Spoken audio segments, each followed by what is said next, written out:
Bienvenue sur Sophia Science, la chaîne YouTube qui répond à toutes vos questions sur le monde de la science, notamment la science, les mystères, les extraterrestres. Le contenu de la vidéo d'aujourd'hui est Sec ou humide, le type de votre cérumen pourrait changer tout ce que vous croyez savoir sur vous. Avez-vous déjà remarqué que certaines personnes ont un cérumen humide, presque collant, tandis que d'autres possèdent une cire d'oreille sèche, friable, presque poudreuse? Ces détails qui semblent anodins, presque insignifiants, cachent en réalité une histoire fascinante. Une histoire écrite au plus profond de notre ADN.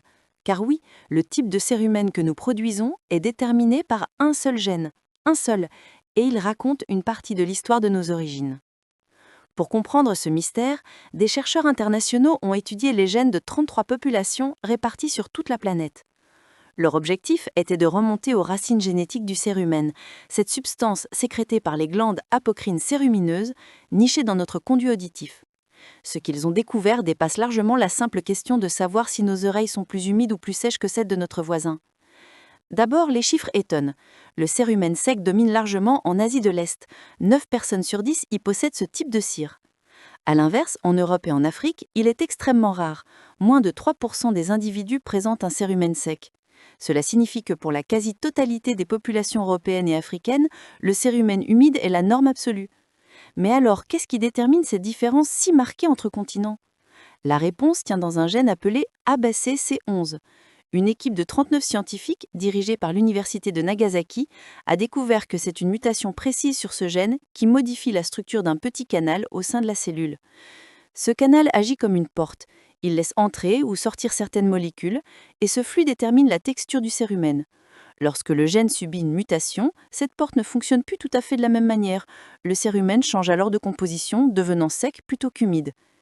Ce qu'il y a de plus fascinant encore, c'est que cette mutation semble être apparue pour la première fois en Asie du Nord-Est.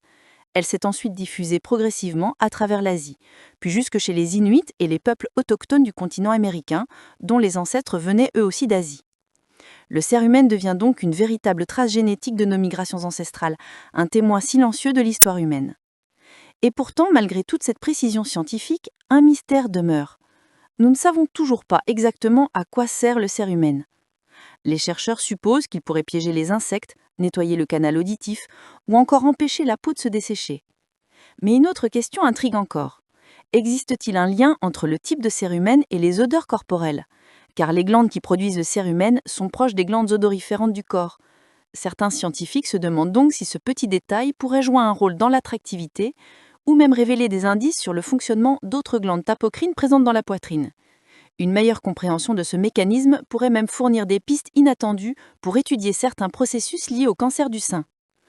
Ainsi, quelque chose d'aussi simple que la texture de la cire de nos oreilles se révèle être le reflet d'une mutation génétique, d'une migration ancestrale, d'un mystère biologique encore partiellement inexpliqué. Un détail minuscule, mais qui nous relie, nous raconte et nous distingue à la fois. La prochaine fois que vous nettoyez vos oreilles, souvenez-vous que votre cérumen porte en lui une part de l'histoire de l'humanité. Laissez vos questions dans les commentaires ci-dessous et Sophia Science fera de son mieux pour y répondre. Merci d'avoir regardé et à la prochaine!